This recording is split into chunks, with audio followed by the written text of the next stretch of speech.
Hey everyone, welcome back to the channel.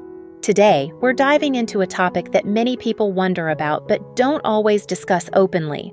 What should you do when a woman reaches her peak? Believe it or not, many people make critical mistakes in this moment that can actually disrupt her experience, cutting it short or making it less satisfying. But don't worry, I'm here to break it all down for you. So if you want to be a better, more attentive partner, stay tuned. Before we get into what to do, let's quickly talk about what happens to a woman's body when she reaches her high point. During this moment, her body goes through waves of pleasure. Think of it like an ocean tide rising and falling. Her muscles contract rhythmically, her heart rate spikes, and she's completely immersed in the sensation. But here's where things can go wrong. If you stop too soon or suddenly change what you're doing, you might interrupt the experience, making it feel incomplete or even frustrating. So, how do you handle this moment the right way? Let's break it down. Number 1. Maintain the pace and pressure that got her there. The biggest mistake? Changing things up too soon. The reason she reached this moment in the first place is because of the rhythm, speed, and pressure you were using. Stopping or switching things up too quickly can be a total mood killer. Stick with what works. Maintain the same pace and pressure that helped her get there. Be consistent. Her body is already responding to what you're doing, so sudden changes can feel jarring.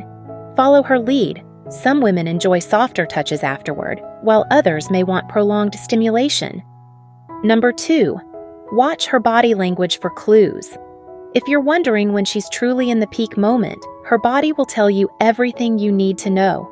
Here are some clear signs to look for. Gripping the sheets, your arms, or pulling you closer. Muscles tensing. Her thighs may squeeze together or her back may arch. Deeper, breathier moans or sharp gasps, shivers or trembling. Her legs may shake involuntarily. If you see any of these happening, she's still in the peak phase. Don't stop until she fully relaxes. Number 3. If using hands or mouth, keep a gentle, steady motion. For manual or oral stimulation, the most common mistake is stopping too soon or switching movements suddenly. Imagine if you were about to sneeze but got interrupted.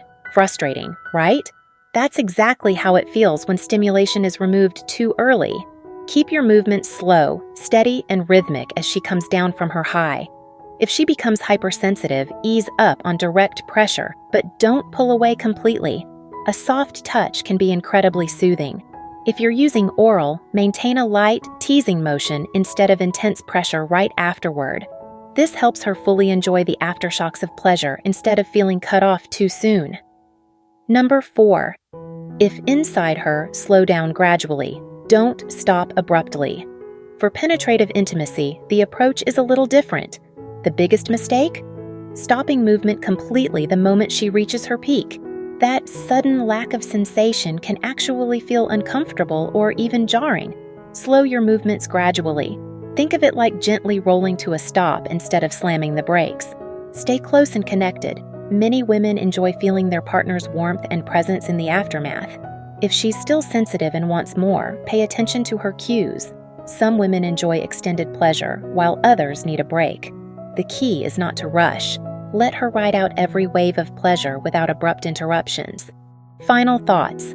Keep the intimacy alive. Now that we've covered what to do during the peak moment, here's the most important part. What happens next? After reaching her high, a woman's body releases oxytocin, also known as the bonding hormone. This is why many women crave cuddling, soft touches, or gentle words afterward. Here's what you can do. Hold her close. A simple embrace can create a deep emotional connection. Whisper sweet words, something like, "You were amazing," or "I love seeing you like this," can strengthen intimacy. Give her space if she needs it. Not every woman wants immediate cuddles. Some may just want a moment to catch their breath. At the end of the day, every woman is different. The best thing you can do? Tune into her body, listen to her cues, and create a space where she feels fully satisfied and appreciated. So, there you have it. Now you know exactly what to do when a woman reaches her peak, and more importantly, what not to do. If you found this video helpful, hit that like button. Subscribe for more content on relationships and intimacy. And let me know in the comments, what other topics would you like me to cover? I'll see you in the next video. Take care.